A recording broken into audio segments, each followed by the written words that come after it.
Bismillahirrahmanirrahim. Assalamualaikum warahmatullahi wabarakatuh. Alhamdulillahirabbil alamin wal aqibatu lil muttaqin fala udwana illa 'alal qaumiz zalimin. Asyhadu an la ilaha illallah wahdahu la syarikalah ilahal awwalin wal akhirin. Wa asyhadu anna Muhammadan abduhu wa rasuluhu al-mab'utsu rahmatan lil alamin wa ala alihi wa ashabihi wa man sanna bi sunnatihi ajma'in. Subhanaka la ilma lana illa ma 'allamtana innaka antal alimul hakim. Amma ba'du. Alhamdulillah Bapak Ibu jamaah sekalian, hafizakumullah. Hari ini kita memasuki 10 hari terakhir di bulan Rajab. Ya, ini mudah-mudahan nggak salah hitung malam 22. Ya, berarti kurang dari 40 hari. Insyaallah kita akan memasuki bulan Ramadan. Kita berdoa mudah-mudahan Allah Subhanahu wa taala memanjangkan umur kita, diberikan kesempatan untuk bisa ibadah sebaik-baiknya di bulan Ramadan. Oleh karena itu kita mari sama-sama manfaatkan bulan Sya'ban ini, bulan yang agung, untuk beribadah sebanyak-banyaknya kepada Allah Subhanahu wa taala. Salawat dan salam kita bacakan, sampaikan, sanjungkan kepada Nabi kita Nabi Muhammad sallallahu alaihi wasallam. Insyaallah kita berusaha istiqomah mengikuti sunnah, ajaran, risalah yang dibawa oleh beliau. Mudah-mudahan nanti sampai kita meninggal dalam keadaan husnul khatimah, amin ya rabbal alamin. Sahabat yang akan kita baca, kita kaji pada malam hari ini namanya adalah Amru bin Al-As. Ya, namanya siapa? Amru bin As. Ini adalah salah seorang sahabat di antara sahabat-sahabat Rasulullah Shallallahu Alaihi Wasallam yang luar biasa. Sampai-sampai ketika masuk Islam dikomentari oleh Rasulullah Shallallahu Alaihi Wasallam, aslaman nas wa amana Amr bin Al-As. Kata Rasulullah, manusia-manusia yang lain itu hanya masuk Islam, tapi kalau Amr bin As amana, masuk Islam bahkan dengan penuh keyakinan. Nah, makanya levelnya dalam Islam ini, dalam beragama ini ada 3. Islam, naik lagi apa? Iman, paling tinggi apa? Ihsan. Ya. Jadi kalau muslim itu levelnya di bawah mukmin. Ya, kalau mukmin levelnya di bawah muhsin. Walaupun semuanya kalau dipakai istilahnya sama. Tapi kalau harus dipilah-pilah, maka orang muslim dengan orang mukmin lebih tinggi levelnya orang-orang yang beriman. Makanya ada beberapa ayat ketika beberapa orang mengaku dia sebagai orang beriman, kata Allah Subhanahu wa taala belum beriman, baru berislam. Nah, makanya kita ini mudah-mudahan muslim, mukmin dan juga muhsin insyaallah, ya. Nah, ini Amr bin Aus adalah salah seorang sahabat Rasulullah sallallahu alaihi wasallam yang luar biasa. Hanya Allah takdirkan masuk Islamnya terlambat. Ya. Jadi sahabat-sahabat yang lain as-sabiqunal awwalun, mereka sudah masuk Islam. Ini Amr bin Aus dia masih belum. Ya, sampai-sampai ini Amr bin As, subhanallah, orangnya cerdas luar biasa, pinter luar biasa. Ya, kalau ceramah itu menggugah dan mengubah. Nah, ini Amr bin As. Ya, jadi kalau orang Arab dia orangnya pinter, pasti mendengar ceramahnya saja akan tergugah. Nah, ini Amr bin As. Nah, ini kisahnya bagaimana bisa masuk Islam, ya. Dan ternyata kisah ini, makanya kebaikan dimanapun, kapanpun gak usah malu, kita sampaikan, lakukan. Ya, dan bahkan boleh jadi dengan kebaikan yang kita lakukan, tidak kita niatkan, tidak kita berusaha bersusah payah, itu akan ada bekasnya pada waktunya.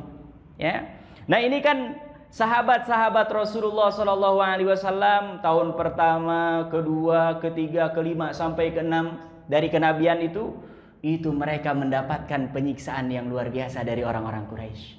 Ya, dan ini memang sunnatullah. Insyaallah, jazakumullah khair. Orang-orang beriman, orang-orang yang taat kepada Allah Subhanahu wa taala akan ada ujian-ujian, ya. Walaupun ujiannya berbeda. Kalau para sahabat disiksa, dijemur di atas matahari, dibuka bajunya, sampai ada yang dipecut, ada yang dipukul, ya, bahkan sampai ada yang ditusuk dan lain sebagainya. Nah, kalau kita nampaknya ujiannya tidak sampai ke situ. Nah, ini Rasulullah SAW mendapatkan wahyu dari Allah Subhanahu Wa Taala melalui malaikat Jibril membolehkan beberapa orang sahabat untuk berhijrah kemana? Habasyah. Ya, jadi sebelum ada hijrah ke Madinah, nanti ada hijrah dulu kemana? Ke Habasyah 2 kali itu. Ya, Utsman bin Affan dengan istrinya, anak Rasulullah, beberapa orang sahabat itu mereka yang sudah nggak kuat disiksa milih untuk pergi. Walaupun ini bukan kewajiban. Beda dengan hijrah ke Madinah. Kalau hijrah ke Madinah wajib semua, nggak bisa milih. Ya, kalau ini ke Habasyah kata Rasulullah, siapa yang sudah tidak kuat boleh hijrah kemana? Ke Habasyah. Berangkatlah orang-orang Quraisy melihat bahwa mereka di Habasyah ini diperlakukan baik. Dan memang Rasulullah SAW ya, ketika menyampaikan kepada para sahabat bahwa kalau mau hijrah pergilah ke Habasyah karena di sana ada seorang raja namanya siapa? Najasyi. Ini raja kata Rasulullah, dia kalau menghukum melakukan sesuatu pasti yang dia pegang adalah prinsip keadilan tanpa melihat agama, tanpa melihat suku, siapapun yang tinggal di negeri itu akan diperlakukan secara apa? Adil. Dan ternyata memang para sahabat Rasulullah yang di kota Mekah disiksa luar biasa, itu mereka bisa hidup tentram ya di Habasyah. Padahal Habasyah ini perjalanannya cukup jauh. Kalau sekarang di mana? Nah, Ethiopia ya, di Afrika. Nah, ini orang-orang Quraisy ya, namanya, makanya orang-orang itu kalau dia tidak baik, itu ternyata keburukan yang ada dalam hatinya itu jauh lebih busuk. Ya, mereka sudah di kota Mekah disiksa, sampai ke Habasyah pun mereka mendengar bahwa mereka hidup nyaman, dikejar juga. Apa yang mereka lakukan? Mereka mengutus beberapa orang dan salah satunya adalah Amr bin As.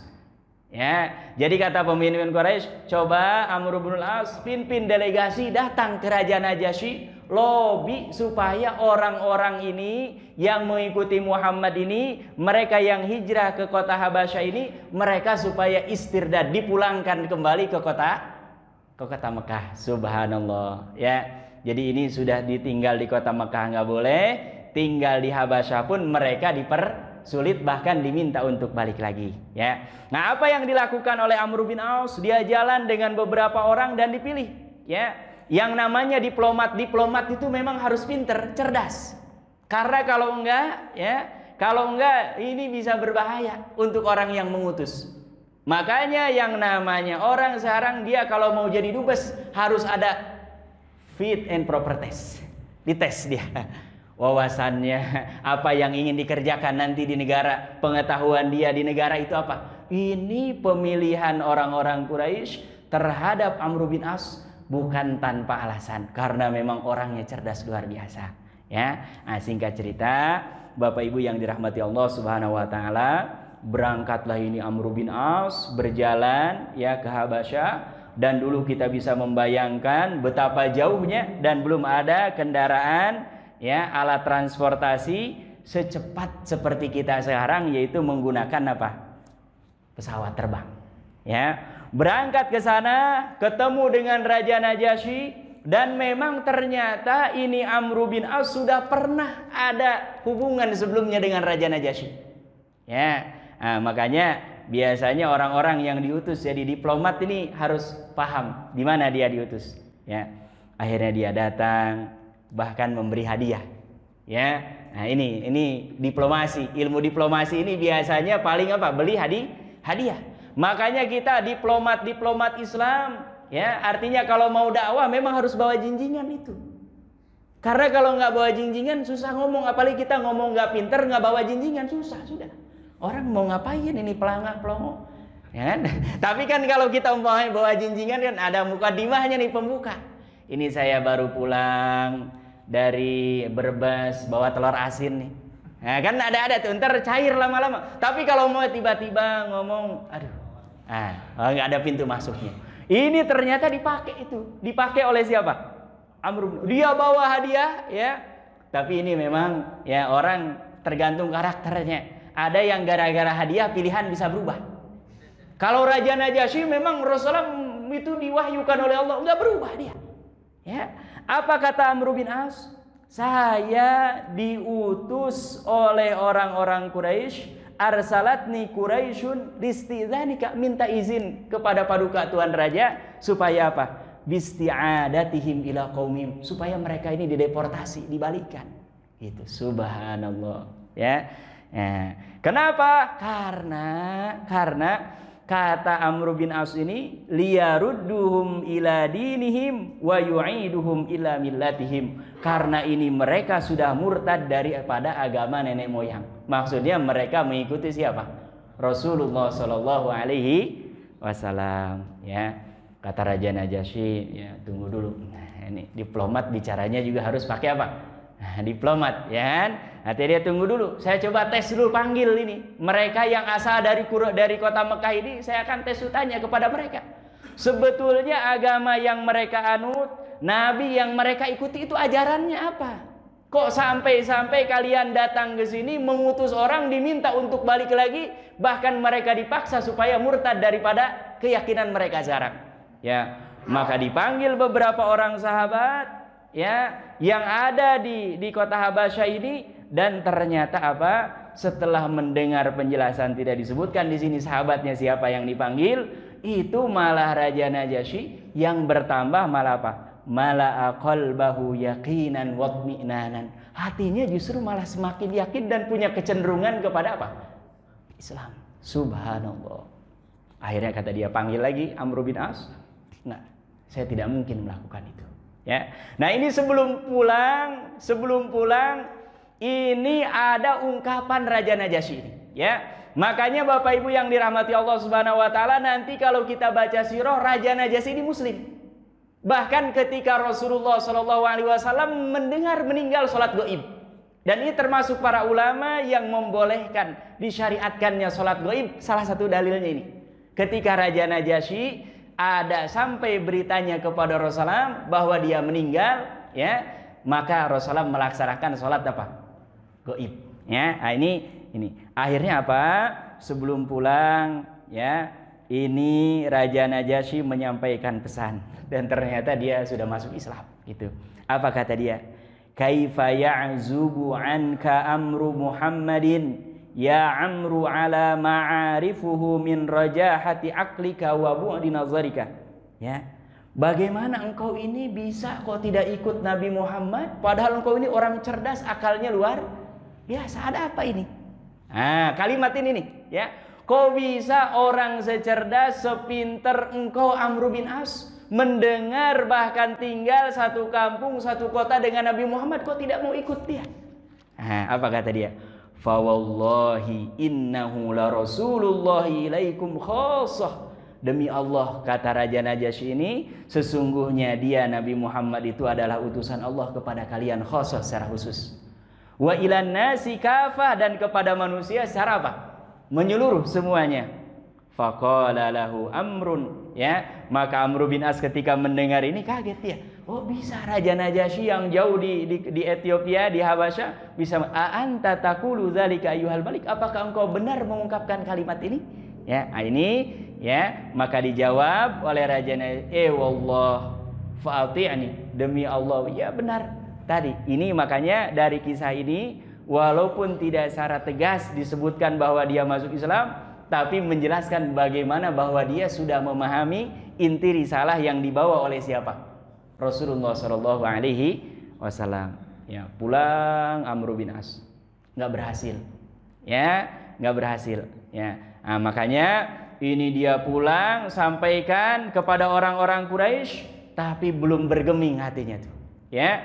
Sampai kapan dia masuk Islamnya? Masuk Islamnya baru ketika memasuki tahun ke-8 Hijriah.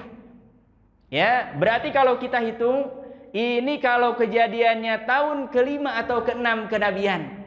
Tinggal Rasulullah Shallallahu alaihi wasallam berdakwah di kota Mekah itu 13 tahun. Berarti 13 kurangi 6, 7. Tambah 8 berarti berapa? 15 tahun jaraknya. Jadi kalimat ini, kok bisa orang secerdas kamu ini Amr bin As nggak mengikuti siapa? Muhammad Shallallahu Alaihi Wasallam padahal ajarannya jelas, apa yang disuruhkannya jelas, kok bisa nggak masuk?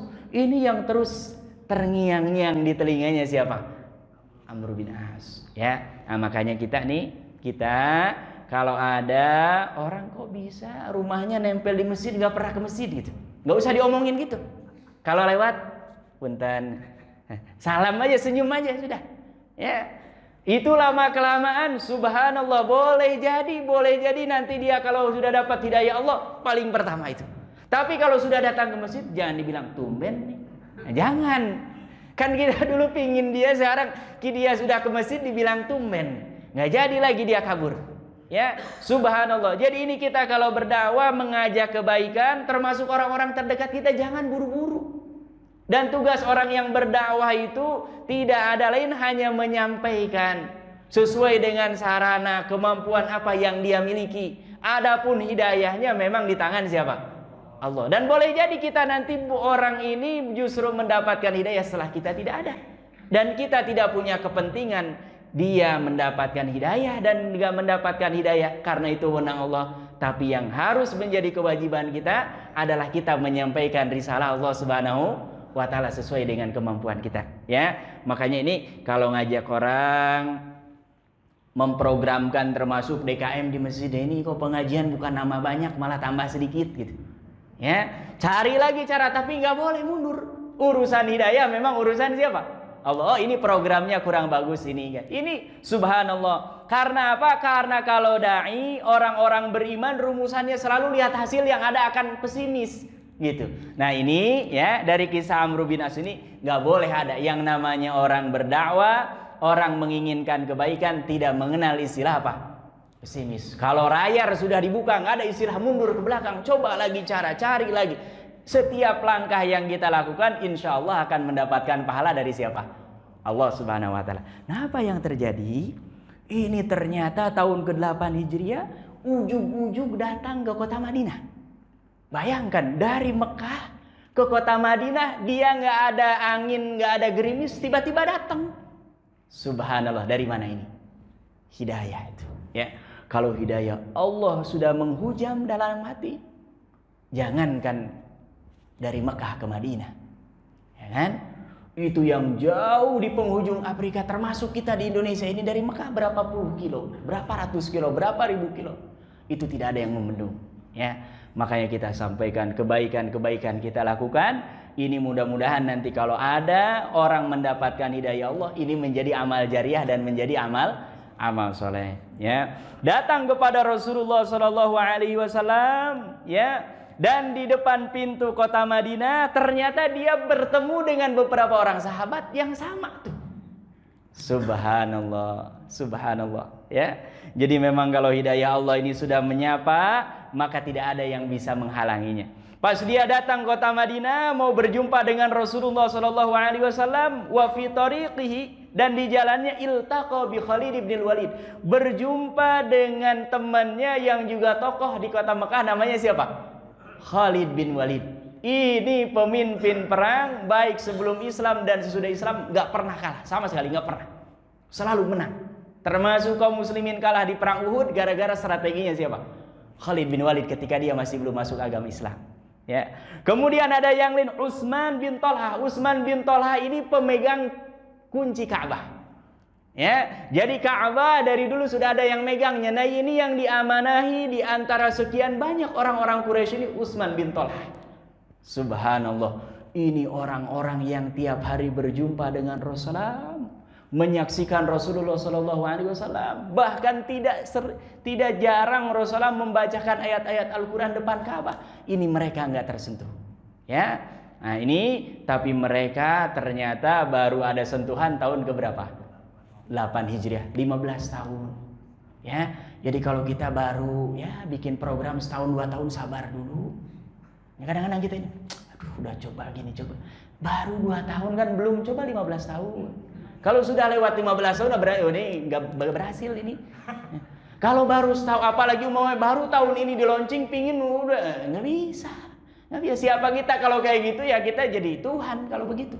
Ya, kan kita ini hanya wasilah, sarana.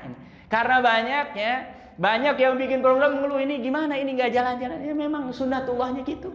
Yang namanya orang beriman, orang bersyukur itu jumlahnya nggak mungkin banyak. Nggak mungkin banyak. Yang penting kita berusaha paling yang maksimal, paling bagus, terbaik. Sudahnya sisa serahkan kepada siapa? Allah Subhanahu wa ta'ala. Mereka datang, ya, 3 orang ini kepada Rasulullah. Summa basatar Rasul sallallahu alaihi wasallam al-karim yadahu. Kemudian Rasulullah sallallahu alaihi wasallam ketika mereka datang tanpa basa-basi, enggak ditanya mau ngapain. Itu, ya. Nah, langsung Rasulullah mengulurkan tangannya, ya.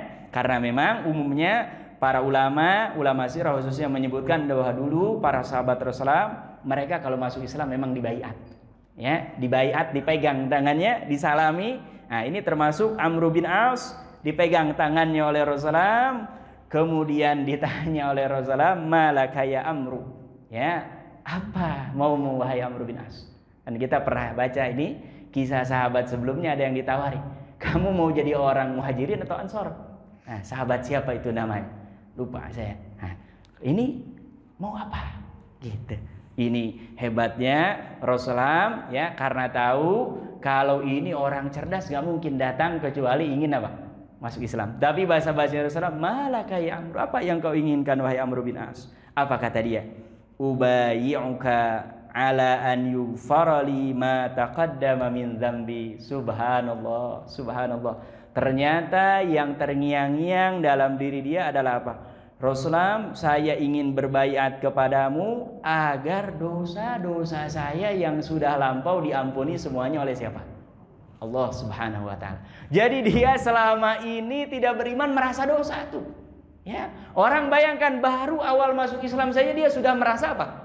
Dosa. Berarti bibit kebaikannya ini luar biasa. Potensi kebaikannya luar biasa. Kemudian dimotivasi oleh Rasulullah, dan ini kaidah, ya. Kaidah bukan hanya orang muslim berdosa taubat maka dosa. Orang kafir, orang yang tadinya bukan muslim dia masuk Islam, maka masuk ke dalam hadis Rasulullah ini. Apa kata beliau? Faqala an-nabiy sallallahu alaihi wasallam, "Innal islama wal hijrata yajubani ma qablahuma." Sesungguhnya keislaman dan hijrahnya seseorang itu akan menutupi semua dosa-dosanya daripada yang sebelumnya.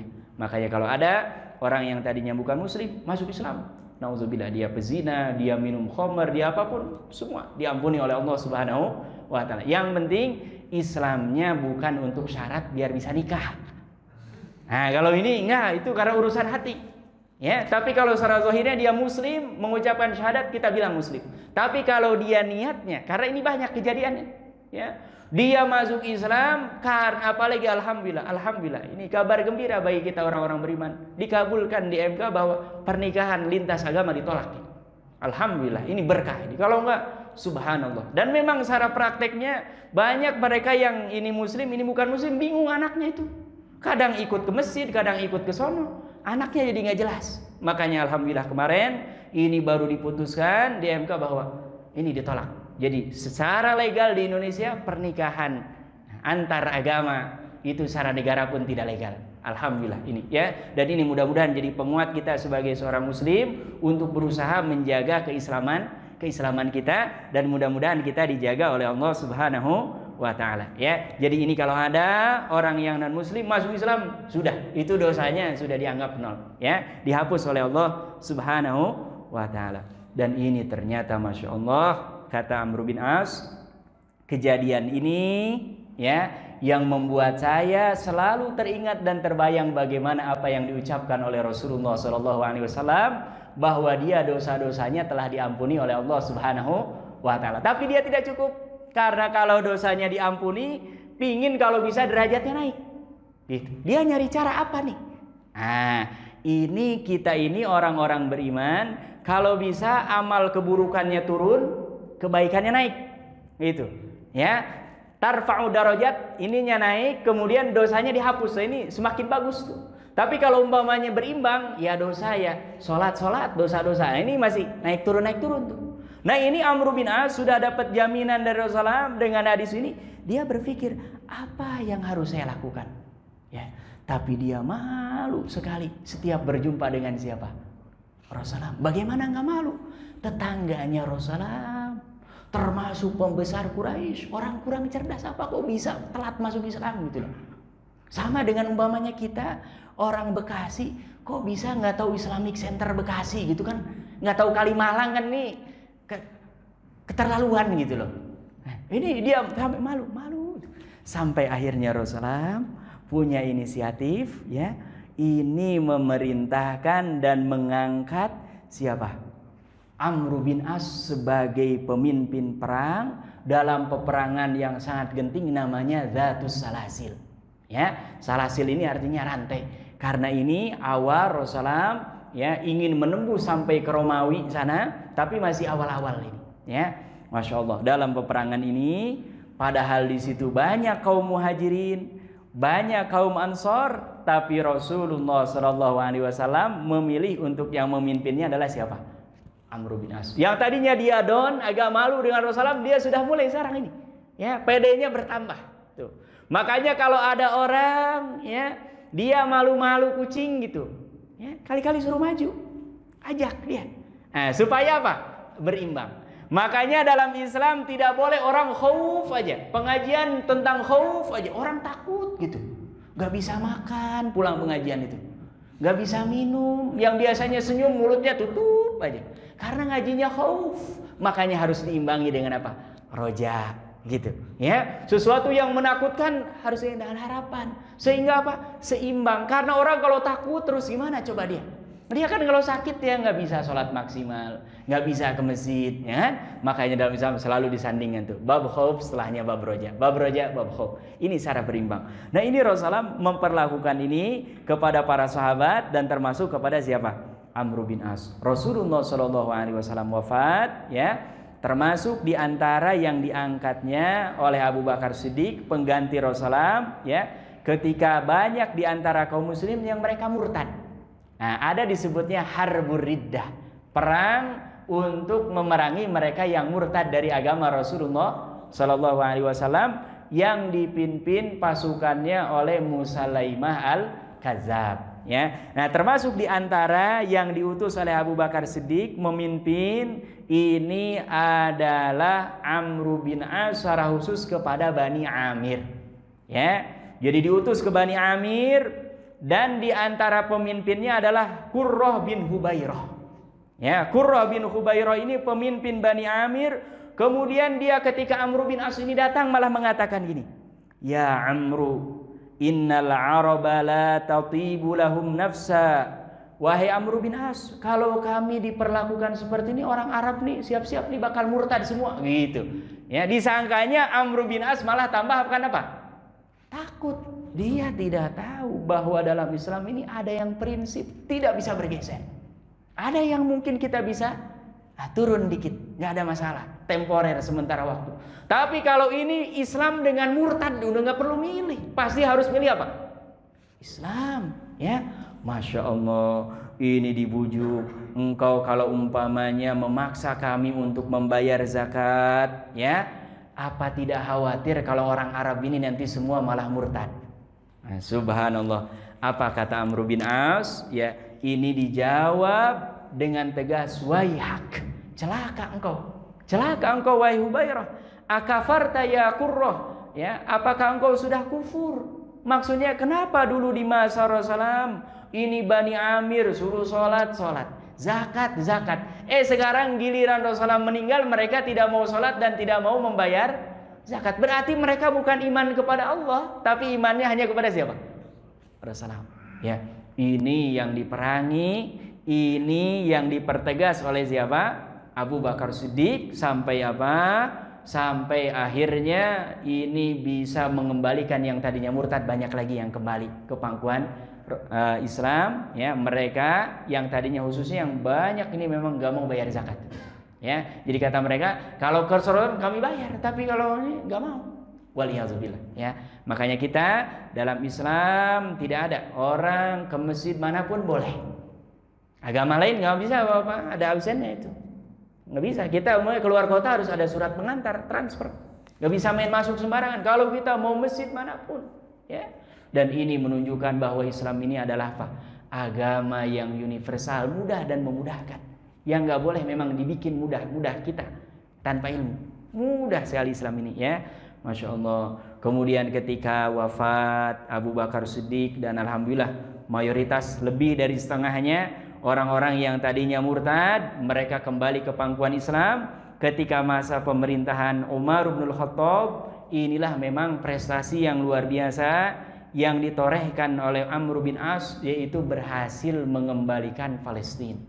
Ya, jadi Al-Quds itu yang tadinya berada di tangan orang-orang Romawi dan secara agama memang mereka Nasoro, itu berhasil ditaklukkan di bawah pimpinan siapa? Amr bin As. Dan ini nanti menjadi pintu masuk Islam bisa masuk ke Afrika. Ya, karena perbatasan antara Palestina, Rafah, nah itu masuk ke Mesir. Kalau sudah masuk ke Mesir, terus semua Afrika bisa masuk. Ya, nah makanya ini subhanallah, dan ini tidak banyak memakan korban, bahkan dilakukan secara damai, bahkan kisahnya luar biasa. Orang-orang yang tinggal di kota Al-Quds ini, bahasa orang merekanya Ilya, karena ini dianggap kota Tuhan. Ya, makanya dalam bahasa orang-orang Yahudi Tuhan itu Elai. Ini bahasa mereka, bahasa kitanya ilah, Allah. Nah, mereka Elai. Sama dengan Musa, mereka bilangnya apa? Moses. Isa, Yesus. Hanya dialek saja. Sebetulnya kalau dia agama samawi sama. Ya, hanya memang ada tahrif. Mereka rubah-rubah. Ya, para pembesar-pembesarnya yang harusnya kalau di kita ini tafsir berubah jadi ayat Allah. Kalau kita enggak, ayat Quran jelas, tafsir jelas. Siapa yang menafsirkan? Ada di kitab apa? Ya. Nah ini mereka dengan menyerahkan kepada Amr bin As, dan mereka minta izin supaya pemimpin ya khalifah pada saat itu Umar bin Khattab yang langsung menerima pintu apa? Baitul Maqdis. Subhanallah. Dan ini Umar bin Khattab luar biasa. Datang disurati oleh Amr bin As jauh-jauh dari kota Madinah ke mana?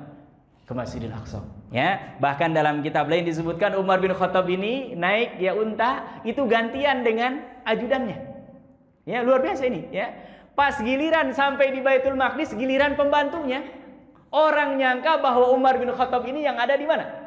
Di tunggangan ini, jadi yang dimuliakan disambut ya. Karena orang-orang Romawi itu kalau raja itu kursinya mewah. Lihat aja nih peninggalan-peninggalan Mesir sekarang. Itu Mesir, Suriah, itu Romawi dulu.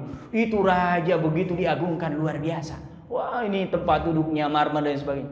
Ini mereka menyangka bahwa Umar bin Khattab ini yang ada di mana? Di atas unta, disambut luar biasa. Udah itu kata orang muslim, mohon maaf salah. Ini Umar yang di bawah. Allahu Akbar. Kata mereka, kok bisa khalifah dia bisa di mana? Di bawah. Subhanallah.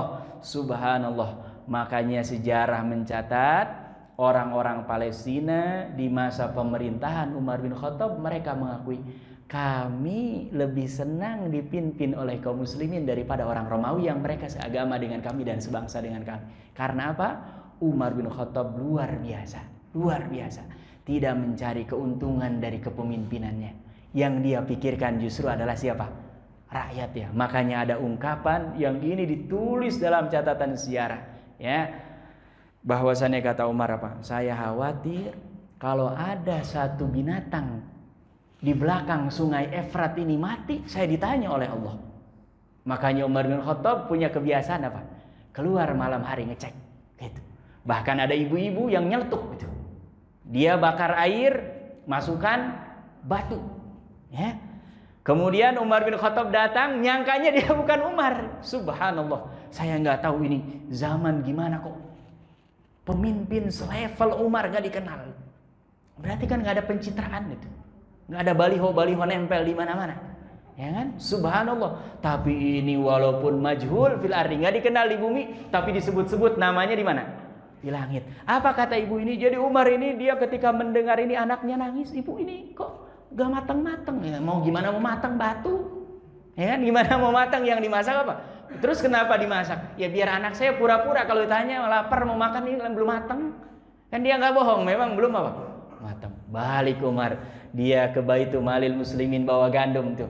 Ya, selesai Umar ngasih ini, ibu ganti masak ini. Ya, engkau lebih baik daripada Umar bin Khattab, kata ibu ini. Subhanallah, kalau kita yang mimpin mungkin dikeplok kali ini. Tapi Umar nggak keluar dia. Bahkan sahabatnya yang menemani ketika Umar manggul ini gandum ini, kata dia, wahai Umar, kau ini pemimpin kami aja yang angkat. Kamu siap menanggung dosa saya nanti di hari kiamat. Subhanallah, biarkan ini tugas saya. Ya Allah ya Karim. Makanya orang-orang dulu yang mereka bukan muslim, khususnya yang tinggal di Palestina, mereka secara terang-terangan mengatakan bahwa kami lebih senang dipimpin oleh siapa? Orang Islam daripada yang sama dengan kami orang-orang Romawi, gitu ya. Nah, akhirnya sudah selesai dan akhirnya Umar kembali pulang. Nah, ini Amr bin As ini ya, orang kalau mencari pahala memang nggak nanggung-nanggung. Ya, izin kepada Umar bin Khattab sebelum pulang, boleh nggak saya melanjutkan ke Mesir sampai ke Afrika ke sana? Ya, akhirnya kata Umar, ya sudah lanjutkan. Ya, nah, hanya ketika sampai di kota Madinah, diskusi beberapa sahabat senior dan termasuk kata Utsman bin Affan, saya agak kekhawatiran.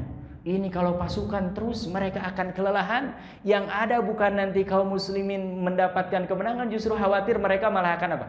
Karena kecapean lelah malah mundur nanti, gak maksimal. Suruh balik lagi. Nah, Umar bin Khattab nulis surat. Suratnya ini karena dari Madinah sampai ke Mesir ini kan lama, ya kan? Belum ada yang seperti sekarang kirim sehari oke atau apa itu. Nah, ini ternyata suratnya ini baru nyampe ketika Amr bin As sudah berada di antara perbatasan Mesir dengan Palestina, namanya Rafah. Sampai sekarang masih, ya. Jadi kita kalau mau ke Palestina, kalau dari jalur darat dari Mesir, namanya gerbangnya ini sebutnya apa? Rafah. Nah, ini biasanya kalau sedang terjadi rame-rame suka muncul beritanya itu, ya, Rafah. Nah, ini ketika sampai suratnya ini nggak dibuka tuh, karena dia ada firasat, gitu, ya. Dan ternyata subhanallah isinya itu memang suruh pulang. Tapi ada syarat, kata Umar, kalau engkau menerima surat ini masih di Palestina, jangan lanjutkan ke Mesir. Tapi kalau sudah di Mesir, ya sudah, pilihan kamu itu. Ya, ternyata Masya Allah dibuka suratnya dan sudah masuk ke Mesir. Dia mengatakan kepada pasukannya, mohon disaksikan, mohon disaksikan. Ini Umar bin Khattab menyurati kita dan suratnya itu mengatakan kalau belum sampai di Mesir, pulang lagi ke kota Madinah. Tapi kalau sudah di Mesir, terserah, pilih, silahkan mau lanjutkan atau balik. Mohon disaksikan bahwa kita ini sudah di Mesir, gitu. Makanya mereka tanya, betul ini kita sudah di Mesir? Mereka memang gak bohong, ini sudah di mana? Di Mesir, subhanallah. Dan ini mereka taat luar biasa kepada pemimpin, ya, karena memang yang memimpinnya juga luar biasa, ya. Akhirnya lanjutkan, ya, subhanallah. Dan ada kejadian yang menunjukkan bagaimana Amr bin As ini cerdas luar biasa. Jadi orang-orang diplomat itu memang nggak perlu suaranya kencang-kencang, yang penting otaknya muter gitu, ya. Kalau yang tukang kencang ya tukang ceramah biar nggak ngantuk. Tapi kalau diplomat itu yang penting otaknya apa?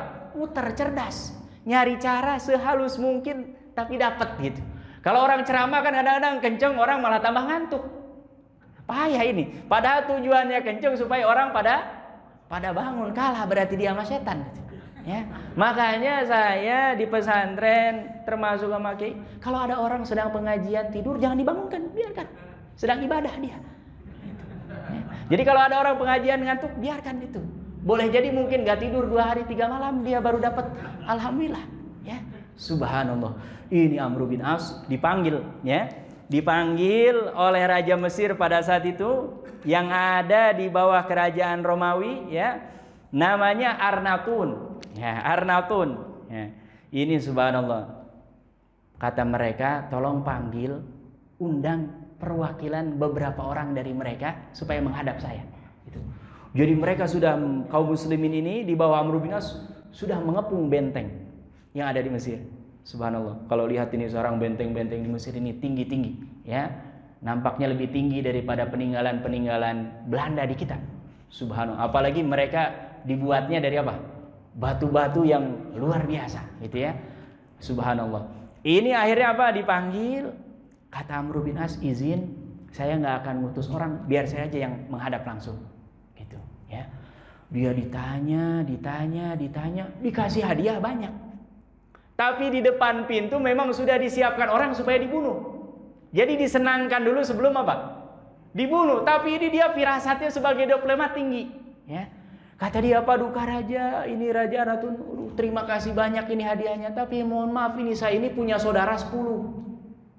Kalau yang dikasih hanya saya, kasihan saudara saya yang lain. Boleh nggak saya manggil mereka tuh supaya datang ke sini, engkau muliakan semuanya dapat apa? Hadiah gitu. Supaya mereka tahu bagaimana kemuliaan Tuhan. Subhanallah. Ini raja nggak paham kalau ini cara supaya dia diselamatkan biar nggak dibunuh. Ini coba bayangkan Bapak.